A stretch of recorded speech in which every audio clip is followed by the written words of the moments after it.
Today is Monday, November 7th. We're talking about some of the biggest names in American politics making their so-called closing arguments to voters before tomorrow's midterms, and how this election has already become historic.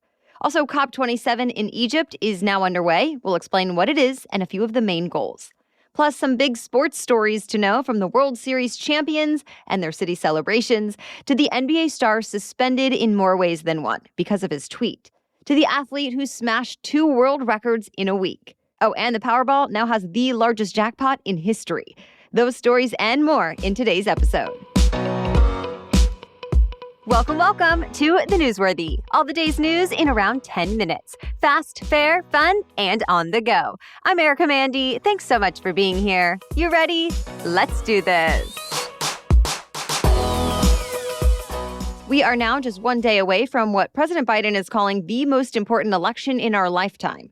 Of course, he's talking about the midterms, when American voters will decide who to send to the nation's capital. Every House seat is up for grabs, as well as 35 seats in the Senate, meaning the balance of power could shift in Washington. Not to mention, people will be picking their candidates for governor and deciding other local races. So as you might imagine, it was a busy weekend on the campaign trail, especially in battleground states like Pennsylvania, Georgia, Nevada, Arizona, and Wisconsin. In fact, 3 different American presidents appeared in Pennsylvania. President Biden and former President Obama were there to support the Democratic candidates for governor and the U.S. Senate, while former President Trump campaigned for the Republicans. The political heavy hitters are dedicating their time and money into this election.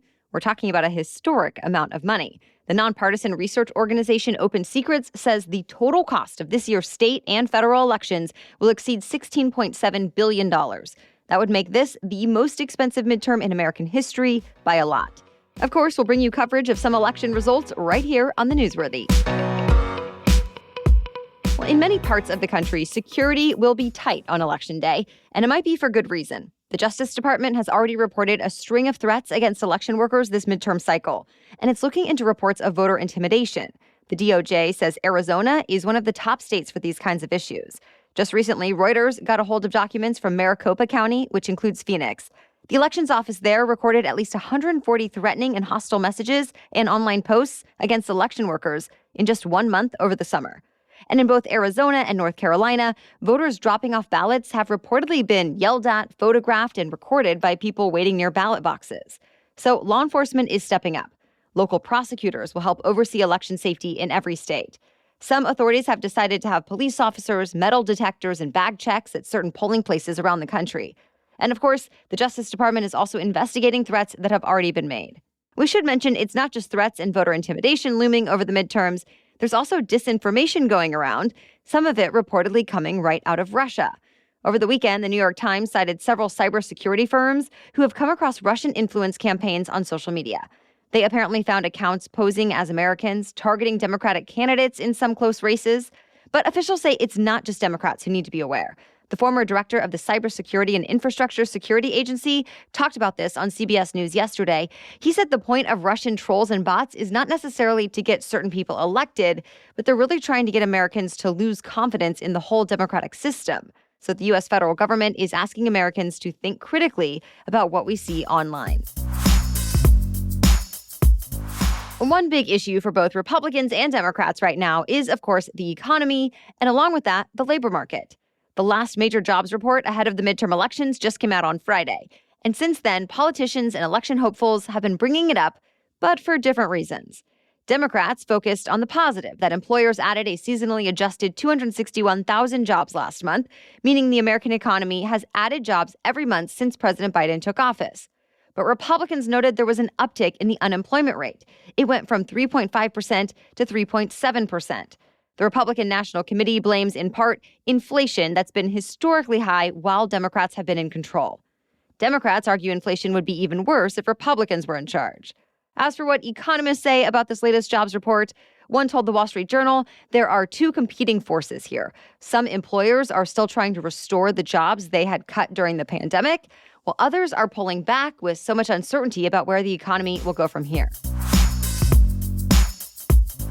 Well, this week, thousands of activists and world leaders are getting together in Egypt to talk about climate change. They're attending a big conference called the COP27. COP stands for Conference of the Parties. And this is the 27th year the United Nations has put it together. It's set to focus on 3 main points. 1, lowering greenhouse gas emissions. 2, helping countries prepare for climate change and deal with it as it happens. And 3, getting technical support and funding for developing countries to do the same. Some of the most high-level speeches are expected to happen today and tomorrow. President Biden is set to address the conference on Friday. You might want to set an alarm now. Early tomorrow morning, people around the world will be able to see a total lunar eclipse, and there won't be another like it for 3 years. The Earth will pass directly between the moon and the sun, making the full moon look blood red for nearly an hour and a half. You can watch the spectacle from about 5:15 to 6:45 a.m. Eastern Time. And you don't need any kind of special equipment to see it, just a dark environment away from bright lights or clouds. If the sky is not clear where you live, you can also watch a live stream online, like from the Griffith Observatory in Los Angeles. We have links to live streams in today's episode notes. More news is coming up, but first, a quick break for our sponsor. I plan to be traveling for Thanksgiving this year, and you know what always makes it into my luggage? At least one pair of my Rothy's shoes. They are all so chic, comfortable, and versatile, so I can easily dress my Rothy's shoes up or down this holiday season. Plus, I'm going somewhere cold, so I'm very interested in Rothy's new release, the coziest merino wool slippers, for when those gatherings are officially over. No matter what style you're looking for, Rothy's has you covered. They're known for the point and the flat, but they also make super comfortable sneakers, for example. Self Magazine even named the original slip-on sneaker the best slip-on during their 2022 Sneaker Awards. And yes, Rothy's has great gifts as well, from their shoes to their bags and their accessories. Plus, Rothy's always keeps the planet in mind with their sustainably made signature thread that is repurposed from single-use plastic bottles, so you can feel good about buying from Rothy's. Get stylish shoes versatile and durable enough to wear all the time with Rothy's. And get $20 off your first purchase at rothys.com/newsworthy. That's ROTHYS, rothys.com/newsworthy. The Houston Astros are World Series champions once again. For the second time in 5 years, the Astros have come out on top in Major League Baseball's biggest competition. The team beat the Philadelphia Phillies in game number 6. The Astros were seen as the strongest baseball team nearly all season long. Perhaps they wanted to redeem themselves. The Astros were caught cheating in 2017 when they won the World Series the last time. So now this World Series victory is the first big thing fans of the team have had to celebrate since. And celebrating they are. The local school districts and colleges in Houston, Texas are canceling all classes today, so students, kids, and their families can attend the Astros victory parade. The punishments for NBA star Kyrie Irving keep on coming. The Brooklyn Nets have suspended him from playing in a number of games, and now his largest partner, Nike, just suspended their deals with him. It's just some of the backlash from an anti-Semitic video Irving shared on his social media a week ago. The tweet has since been deleted, but it included a link to a documentary that includes Holocaust denial and conspiracy theories about Jews. Losing Nike is a big financial hit for Irving, and it's a big deal for Nike, too. The company was set this week to debut a new basketball shoe with Irving called the Kyrie 8. The shoe's launch is now off. At first, Irving defended the right to post what he wants. Later, he posted an apology, saying he should have explained what he does and doesn't agree with in that documentary. One report says the Nets are demanding Irving take a few steps before he can get back on the court. Like he'll have to go through sensitivity training, meet with Jewish leaders, and donate $500,000 to organizations that work to end hate crimes. CBS Sports says if Irving completes all of his apologies, he could be back playing next week. NFL star Tom Brady just made history again. He's now the first NFL player to throw for more than 100,000 yards, including the regular season and playoffs. He credited his fellow teammates for blocking and catching over his career, saying he can't do anything if they aren't amazing, too. Meanwhile, swimmer Katie Ledecky just broke 2 world records in 1 week. She broke the women's record in the 800-meter swim over the weekend and broke the record for the 1,500-meter a week ago.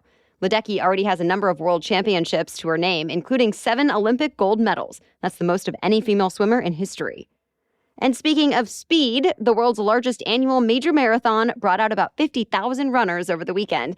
I'm talking about the New York City Marathon on Sunday. Runners from Kenya finished first in both the men's and women's races, while 4 Americans finished in the top 10.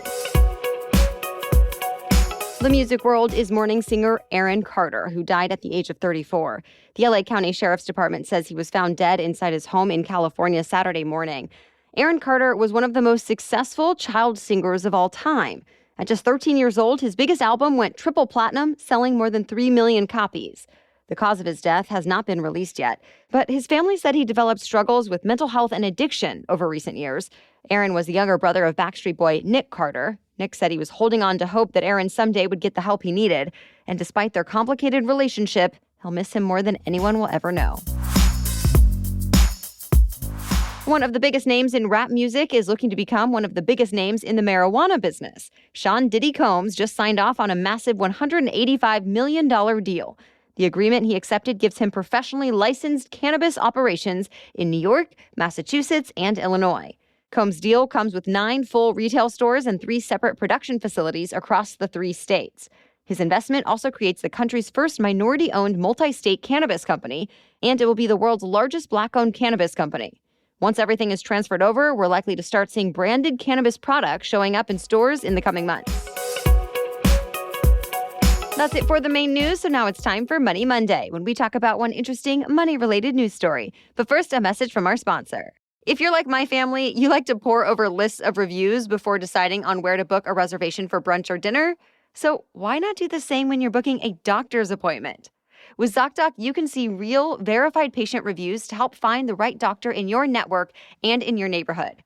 ZocDoc is a free app that shows you doctors who are patient-reviewed, take your insurance, and are available when you need them. Yep, that's the other key here. You filter your search to only show doctors that take your insurance, which is such a time saver. And on ZocDoc, you can find every specialist under the sun. Whether you're trying to straighten those teeth, fix an achy back, get a mole checked out, or anything else, ZocDoc has you covered. Plus, ZocDoc's mobile app is as easy as reserving that brunch spot online or getting delivery to your house. Search, find, and book doctors with a few taps. Go to ZocDoc.com/newsworthy and download the ZocDoc app for free. Then start your search for a top-rated doctor today. Many are available within 24 hours. That's ZocDoc.com/newsworthy, ZocDoc.com/newsworthy. Okay, now back to Money Monday. Lotto fever has just become Lotto insanity. No one hit the Powerball jackpot over the weekend, so tonight's jackpot has now grown to an estimated $1.9 billion. It's now become the largest jackpot in lottery history. The previous record was just under $1.6 billion.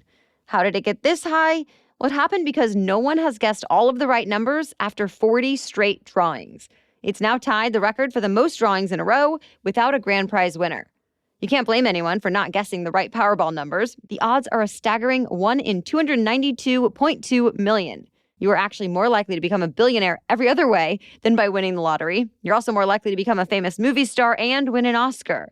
Still, it's so fun to dream and wish. The next drawing is tonight. Good luck.